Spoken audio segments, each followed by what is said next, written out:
আপনি যদি চা প্রেমী হয়ে থাকেন তাহলে আপনাকে আসতে হবে বান্দরা বাজার বাস স্ট্যান্ড সংলগ্ন ইউএফজি সুপার শপের সামনে মুহূর্ত নামের একটি চায়ের দোকান। এখানে আপনি পেয়ে যাবেন কুষ্টিয়ার বিখ্যাত পোড়া রুটি এবং মালাই চা। তো সবার আগে রুটি তৈরির প্রসেস দেখে নেওয়া যাক। তো দেখতে পাচ্ছেন এখানে একটি রুটির উপর কনডেন্স মিল্ক ব্রাশ দিয়ে মাখানো হচ্ছে। ব্রাশ দিয়ে মাখানোর পর এর উপর দেওয়া হবে চিনি। তো দেখতে পাচ্ছেন এখানে চিনি দেওয়া হচ্ছে এবং তারপর দেওয়া হবে আগুনের উপর। তো দেখতে পাচ্ছেন এখানে আগুনের উপর রুটিটি পোড়ানো হচ্ছে। কিছুক্ষণ পোড়ানোর পর যখন রুটিটি কমপ্লিট হয়ে যাবে তখন একটি ট্রের উপর রাখা হবে।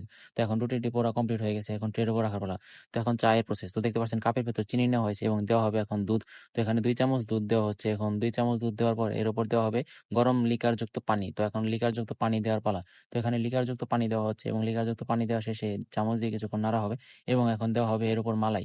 তো এখন মালাই দেওয়ার পালা। তো দেখতে পাচ্ছেন এখানে ২ চামচ পরিমাণ মালাই দেওয়া হচ্ছে এবং মালাই দেওয়ার পর এর উপর দেওয়া হবে হরলিক্স। তো এখন দেখতে পাচ্ছেন এখানে হরলিক্স দেওয়া হচ্ছে এবং হরলিক্স দেওয়ার পর এর উপরে দেওয়া হবে গুঁড়ো দুধ। তো দেখতে পাচ্ছেন এখানে গুঁড়ো দুধ দেওয়া হচ্ছে এবং গুঁড়ো দুধ দেওয়া শেষে এখানে চায়ের কাপটি ফ্রিজের উপর রাখার পর আমাদের এই পোড়া রুটি এবং মালাই চা কমপ্লিট। তো দেখতে পাচ্ছেন কি অসাধারণ লাগছে এই চাটি।